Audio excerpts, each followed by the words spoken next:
guys. How's everybody doing today? Pretty good? Good. All right, you guys. My name is Captain Walker. You guys are on Miss Mary today. I'm a normal duck, so we're going to go over our life jackets here. However, seeing how we are on a duck, we're going to be going out on the water. I have to make sure everybody knows about our life jackets here on board the duck. Now, no one is required to wear life jackets, children, infants included, being the fact, you guys, that we are a Coast Guard regulated vessel. So with that being said, if you would like to wear one, if you just want to, or in case of an emergency, still make sure you guys know how to put them on. So right here in the front, you guys, this life jacket, got a little metal hook here. On that metal hook, it's a little metal piece. You push that up, take the hook off the ring. Once you take that hook off the ring, you can then spread it apart. Spread it apart, place it over your shoulders, around your neck. Take the hook from the front, back around your back, underneath your arms, and back to the ring you took it off of. It's pretty simple. Now, these life jackets here are our newer life jackets. These are actually for, can go down to 40 pounds for our kids as well. It seems kind of weird, but this thing, these life jackets, the newer ones have this little lanyard that goes around your neck. It's for the younger kids. However, like y'all's young child back there, they'll go in these smaller actual children's life jackets. These here with the yellow buckles, you'll see the yellow buckles. These are actually for infants. She's still a little bit too big to be in an infant life jacket, but she's also kind of in like this gray area and everything. But she'll still, sorry, they're distracting me.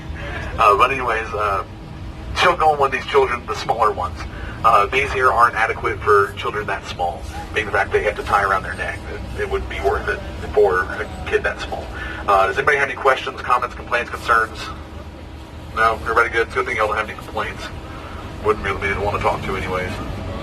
Well, we don't complain about it. Yeah, it's another day in paradise. I'm sure some of these people over here in the sun probably might think it's a little hot, huh? How long is this ride take? About an hour and 15 minutes. Yeah, depending on traffic, it can be an hour or it could be an hour and 30. So, just as I mentioned, just because of traffic, it could be shorter, it could be a little bit longer. But average around an hour and 15. You guys ready to go? Just have a little bit of sleep. We'll let y'all try one more time. You guys ready to go? Yeah. There we go. I wasn't asking you, Trishola. Everybody look over there and you tell Trish, you don't know me. I don't know it. All right. Did she say something? The loudness of her voice matches her height. Hey guys, before we get going, everybody go ahead and reach underneath your seat, grab your seatbelt, pull it across your lap, and buckle it in the other side. It is Arkansas state law, says we have to buckle up while we're out here on the roadway, you guys. Just a little lap band underneath your seat. Just reach under there, grab it, pull it across your lap, and buckle it in. We don't see no. Where? There's no seatbelt here on the duck, you guys. What the? It'd be too good an idea to take you guys out to the lake and strap you down, would it? That's it. Unless I had Trish riding out here, I'd strap her down. Trish, you want to ride? Come on, Trish. Let's go. All right, you guys. Everybody looking for a seatbelt. All right, just going to wait for some traffic. Won't be too long. We'll be on our way. Just got a couple more cars. Oh, actually, I guess I'm not going to get a drink of my water because Trish is stopping traffic. All right, here we go. All right, you guys. We're pulling out here onto Central Avenue. Now, Central Avenue is also known by the locals as Bathhouse Row. Now, Bathhouse Row is gets its name, as you guys can notice here on the left-hand side, where all these bathhouses are. Guys, is the reason why it's got the nickname Bathhouse Row. Now, back, what was that? Any of them functioning or are they all No, we'll talk about that on the way back. There's two of them, the Buckstaff and the Quapaw, the two that are still working. As we're going to be coming back on the other side of the road here, we'll be a little bit closer so you guys get a little bit of a better picture as well, which is why we talk about it on the way back. With that being said, you guys, back with this road, actually, before it was known as Central Avenue or Bathhouse Road, it was known as Valley Street, because either side of us, you can see a little bit of West Mountain here on your right. You guys, West Mountain on your right and Hot Springs Mountain on your left. These two mountain ranges formed a valley in between the two of them, where we are at right now, naming the road Valley Street. There's actually a street that ran right alongside the road, making up for two of these ducks to fit side by side. Now, you guys can't see it anymore because it's actually been turned into our sewer system to allow our flooding rainwater that was being funneled from these two mountain ranges down here to the central location of the valley. where Hot Springs is at now. You guys, there was actually a large amount of flooding problems that were going on out here. You guys, we would get any little amount of rain, a minor rain, and it would cause a massive flood down here because these mountain ranges were funneling all the water to right here downtown. Now, as I mentioned, you guys, the valley, or the stream that ran alongside Valley Street is no longer visible. It's been turned into our sewer system. Now, I'm not talking about septic sewer. The only thing I'm meaning by that, you guys, is a drainage sewer to allow our flooding rainwater that's coming down these two mountain ranges to go underneath the city and out to the lake without causing problems to these storefronts and businesses down here now. However, here's the thing. Those drains still sometimes clog up, and we still have bad floods every once in a while down here. We actually had one about a month and a half ago. Now, I'll tell you guys a little bit more about that stream here in just a minute. However, you guys, on your left-hand side, you'll see this rock wall, the statue. That statue behind that rock wall is of Mr. Hill Wheatley. Now, Hill Wheatley was actually a gentleman who owned roughly around 80 to 90% of all the downtown Hot Springs Historic District until recently passing away at the ripe age of 99 years old. When he had passed away, you guys, he had left everything and accumulated in his 99 years to his son and his nephew. Any of you guys curious about his son or his nephew? I can tell you guys one thing, I definitely wouldn't be here today if I was either one of those two. Right. On your left-hand side, you'll see Bridge Street, you guys. Now, Bridge Street is actually a very well historical feature here for Hot Springs. Now, does anybody actually know why? Anybody know anything about Bridge Street, you guys? Bridge Street is a historical feature for here in Hot Springs. Think of the fact that it's called Bridge Street, and there's no bridge.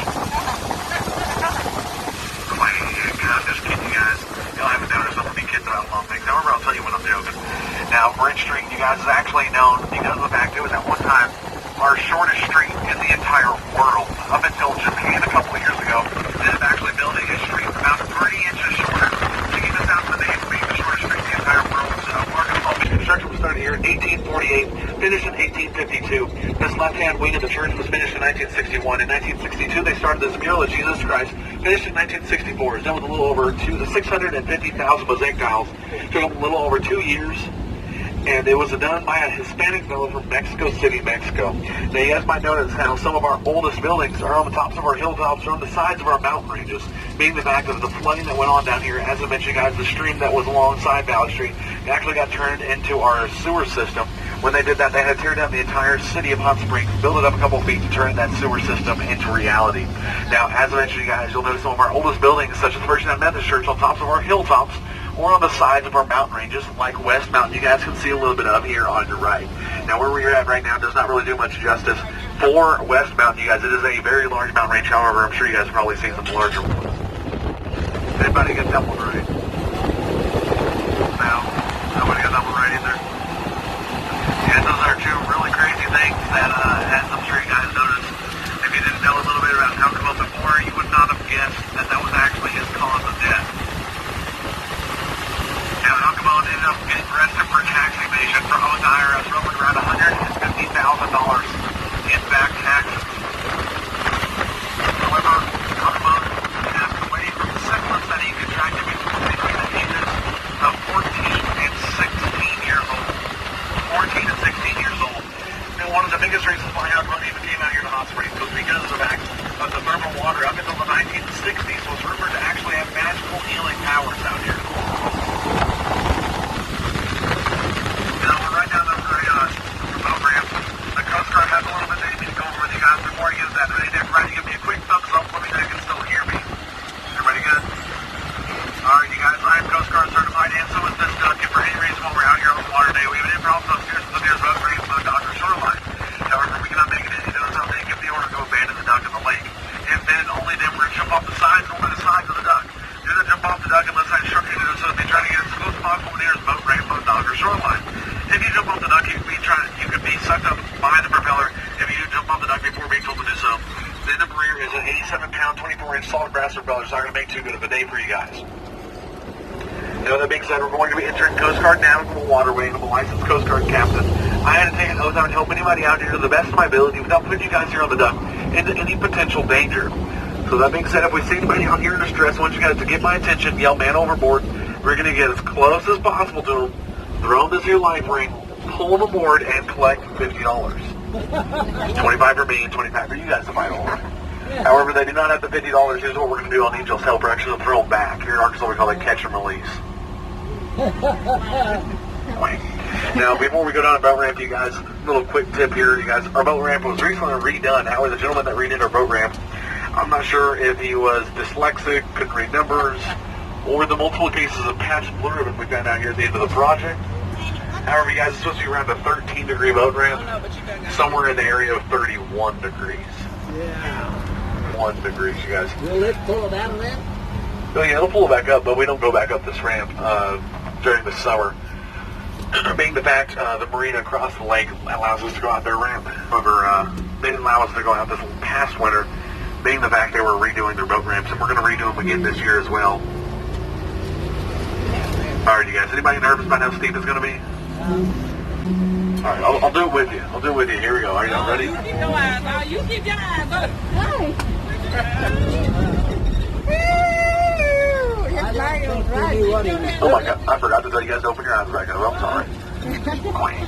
You guys, actually, on your right and your left, we have imported lunar moon rocks out here. You guys, we partnered with NASA in the other 2000s, coming with my water bottle holder here, as well as my main piece of equipment that we had NASA invent for us. My windshield and windshield wiper. I like that one. Held up here by this NASA bungee cord. You guys, this one's really good. See, look how far it'll go before the bungee cord catches it. It's pretty. This is actually our heaviest windshield as well. You see how like thick the metal is and everything? This is actually the original windshield wiper mechanism from World War II. Really? Manual. This tiny little piece here, it actually had another piece where you could grab the whole thing and twist it like this, but it broke off, so now we just have this little tiny piece. That's our high speed right there, you guys. Funny thing is how the height I am, where I'm sitting at this chair, this blocks most of the road. So I have to drive like this if it's raining. Not too much. Not to mention, you guys, these ducks here have no power steering. And they originally came with a 4-speed manual transmission and manual windshield wipers. Could you imagine driving this thing in the rain? Oh boy. Not fun at all. Oh Lord, this is. Hope our brakes don't go out. I'll go down the boat room door. If our brakes went out, you guys, at this steep of an angle, how heavy this boat is, we would not be a duck anymore. We'd actually become a turtle. Oh my God. Just come straight in the water, you guys. Would not have been fun at all. Just gonna wait for this boat here to pass by before we jump in the lake here. Trust me, I'm ready. Being the fact that this duck, the brakes are very stiff and hard. All right, here we go. You guys ready to get your feet wet? I mean, get the duck wet? Like,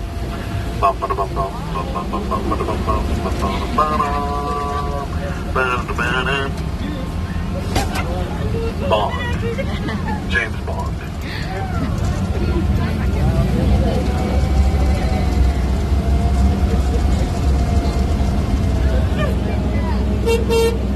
You like my horn?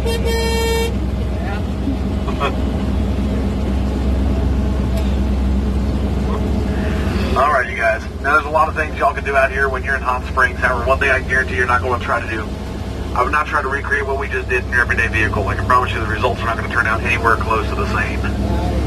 That is unless you drive one of these ducks as an everyday vehicle. However, here's the thing. I don't know why you would have done a road trip from wherever you guys are at to here in Hot Springs in a duck. These things have a top speed of around 40 miles an hour. And let me tell you, top speed is not fun to ride on either. The whole duck shakes very violently, you guys. It's not fun. And low gear is still available. Some of our other ducks, seeing how some of our other drivers like to break rules for people trying to get extra tips and whatnot. People were putting it in high speed, this duck here, actually I told you wrong. I told you it has a 350. This one, the only one out of our fleet, has a 305. All the rest of them have a 350. This one only has a 305.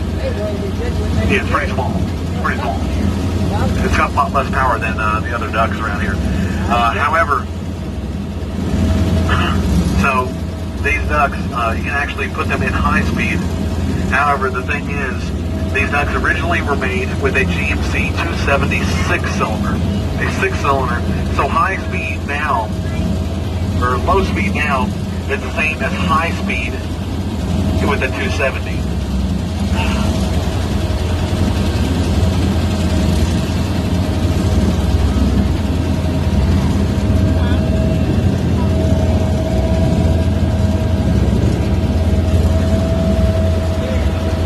Because it might get a little bit of water back there on you.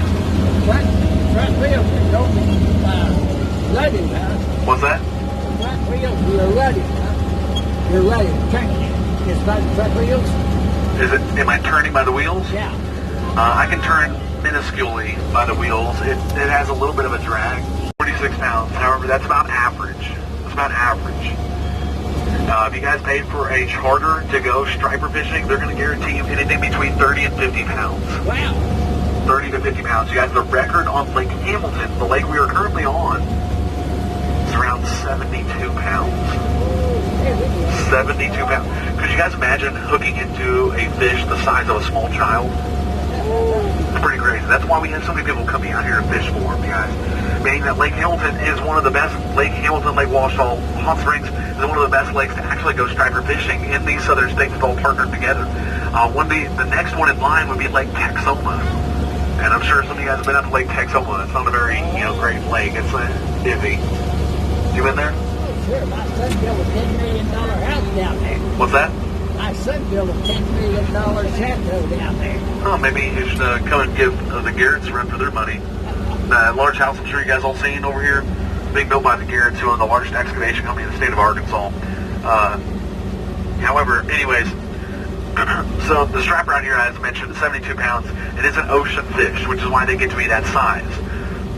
Probably get a little bit bigger than that still. However, that's the record out here.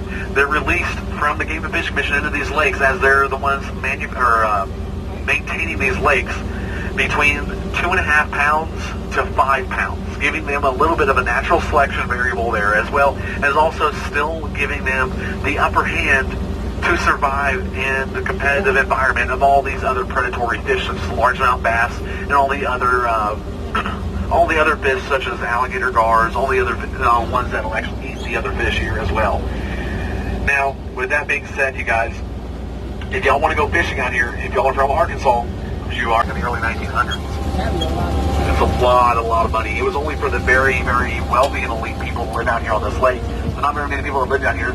However, some of the people that did, like the president of Coca-Cola.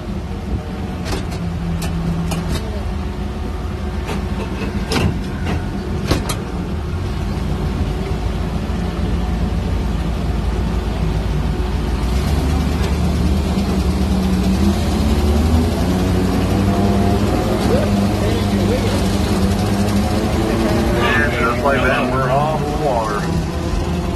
The water. We're up the water.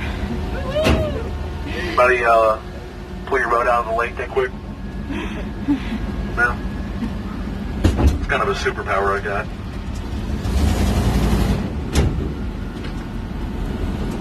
Alright, it doesn't take that much effort to switch into four-wheel drive and two-wheel drive anymore. I'm sure most of you guys have pretty easy push button or even the new, the 90s models trucks, they're not nearly that hard.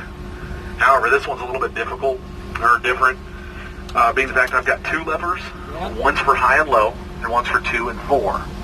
So I can still drive in 2 low and 4 low. I can also drive in 4 high and 4 low.